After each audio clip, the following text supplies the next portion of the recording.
മൻമോഹൻ സിംഗ് ഇനി കനമുള്ള ഒരോർമ്മയാണ്. ദാരിദ്ര്യം കനത്ത ഇന്ത്യൻ ഗ്രാമങ്ങൾക്ക് 100 ദിവസത്തെയെങ്കിലും തൊഴിലുറപ്പ് നൽകിയ ഭരണാധികാരിയായി മനുഷ്യരും ചരിത്രവും അദ്ദേഹത്തെ ഓർക്കും. വെളുത്ത പൂക്കൾ വെച്ചലങ്കരിച്ച ശവമഞ്ചവുമായി അന്ത്യയാത്ര. വഴിനീളെ അവസാനമായി ഒരു നോക്ക് കാണാൻ വൻ ജനാവലി.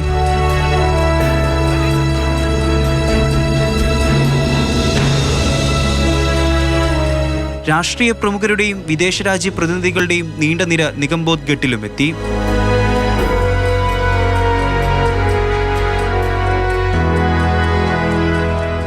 എന്നാൽ സംസ്കാര ചടങ്ങുകൾക്ക് പിന്നാലെ വിവാദങ്ങൾ പുകയുകയാണ്.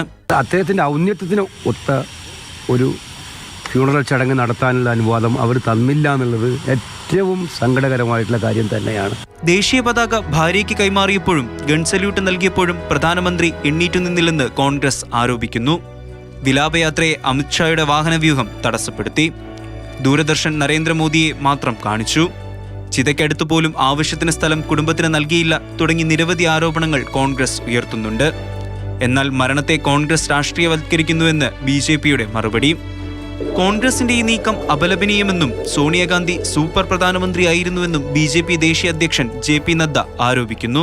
ये वास्तव में बहुत ही दुर्भाग्यपूर्ण है कि कांग्रेस के पूर्व अध्यक्ष राहुल गांधी और वर्तमान में अध्यक्ष मल्लिकार्जुन खड़गे जी देश के पूर्व प्रधानमंत्री सम्माननीय मनमोहन सिंह जी के दुखद देहावसान पर भी राजनीति करने से बाज नहीं आ रहे. വിവാദങ്ങൾക്കപ്പുറം രാജ്യത്തെ നല്ല വഴിയിൽ മുന്നോട്ട് നയിച്ച ഒരു നേതാവ് കൂടി ഓർമ്മയായി നിറയുന്നു എന്നതാണ് വസ്തുത. വിട പ്രിയ നേതാവേ.